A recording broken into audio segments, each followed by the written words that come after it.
आज हम शुरू करेंगे मैथ के चैप्टर नंबर 3 ऑब्व्यू। तो कल हम थोड़ा बहुत बेसिक देखे थे, जैसे में मान लेते हैं कोई एक ऑब्व्यू लेते हैं,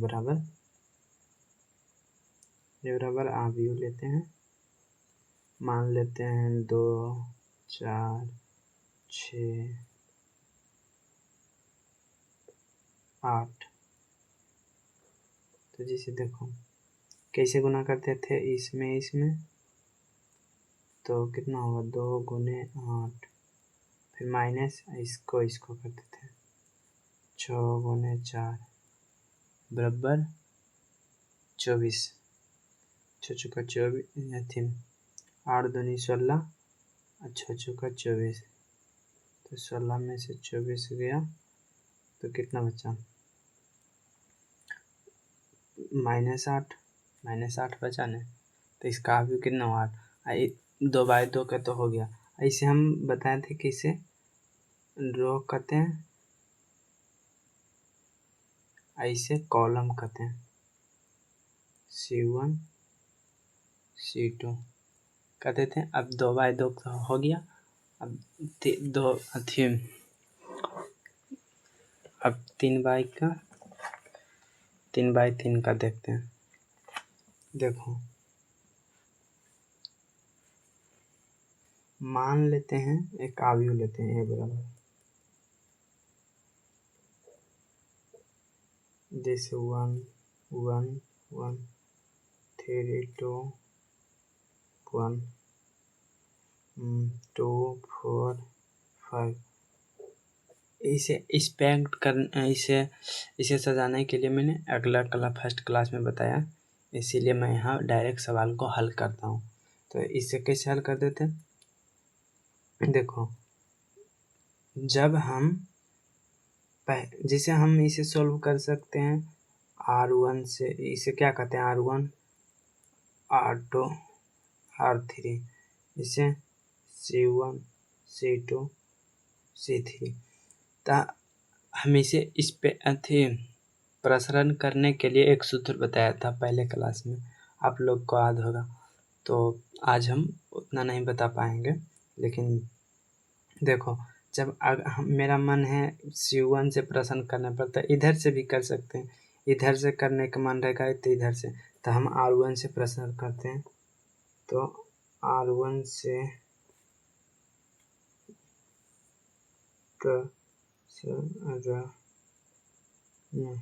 प्रश्न R1 के अनुदिश प्रश्न करने पर, R1 के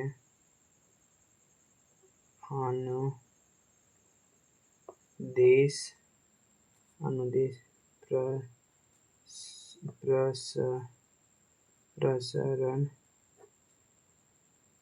करने पर, R1 के अनुदिश प्रसरण करने पर, तो R1 के जिसे देखते हैं ये क्या है, पहला पंक्ति पहला स्तंभ। तो पहला पंक्ति पहला स्तंभ लिखेंगे तो इधर छोड़ेंगे इधर छोड़ेंगे, कितना 5 दूनी 10, या 5 गुने 2 लिख सकते हैं, -4 एकम 4। हम लोग उतना तो बच्चा है नहीं, 12th क्लास का मैथ पढ़ रहे हैं, तो थोड़ा अथी में जा सकते हैं। क्या था, पहला प्लस दूसरा माइनस तीसरा प्लस, इधर से भी लेंगे तो इधर प्लस या माइनस ही प्लस होगा, कहीं कोनो भी कॉलम कोनो भी रो से उठा सकते हैं।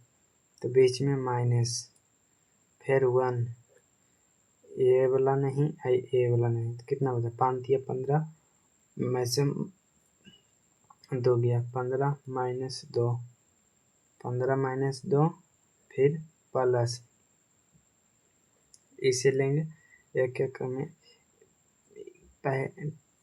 तीसरा स्तंभ छोड़ेंगे, पहला पंक्ति छोड़ेंगे, क्या बचा 4 या 12 2 दूनी 4, 4 या 12 2 दूनी 4, इतना हो गया। अब इसको हल करते हैं। देखिए 5 दूनी 10, तो 10 में से 4 गया 6, 6 एकम 6 बचा, 15 में से 2 गया 13, इधर माइनस में है तो -13, 12 में से 4 गया 8, क्या में है, प्लस में 8। अब इधर यह प्लस में है तो इसे जोड़ सकते हैं, तो 8 6 14, 8 6 14, 14 में से 13 गया तो कितना बचा, 1। आंसर कितना हुआ, 1 आंसर। इसी के हिसाब से एक,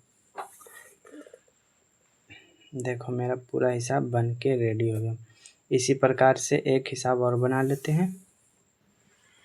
तो चलिए सवाल देते हैं। मान लो a बराबर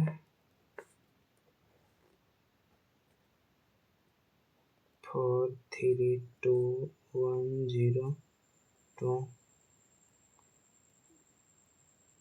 5 0 0। तो चलो इसे R1 के अनुदिश प्रसरण करते हैं। R1 के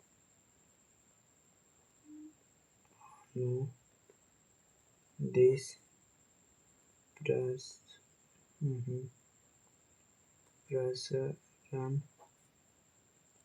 करने पर, R1 के अनुदिश प्रसरण करने पर, तो जब इसे 4 लेंगे तो इसको ये छोड़ेंगे, कितना, 0 गुना 0, 0 में से 0 गुना 2 तो 0, तो 0 में से 0 माना 0, पहला प्लस दूसरा माइनस तीसरा प्लस, फिर क्या इसे कस लेंगे तो यह छोड़ेंगे 0 में से 0 5 दूनी 10, तो -3, इसे छोड़ेंगे से तो 0 में से 0 -10, फिर क्या +2 तो इसे और इसे छोड़ेंगे, 0 में से 0 0 में से 0 0 -0, तो 0 में से घटेगा तो 0 बचेगा, 0 बचेगा, 0 गुना 0 तो 0 हो जाएगा, ये भी 0 हो जाएगा, तो क्या बचा, -3, और 0 में से -10 घटेगा तो -10, तो माइनस +30, ये बराबर +30 आंसर हो जाएगा। आप लोगों को समझ में आया होगा बढ़िया तरीका से। एक आसे वाला और लगा लेते हैं या रहने दें, कल लगाएंगे। तो चलिए रह देते हैं। जय हिंद, जय भारत।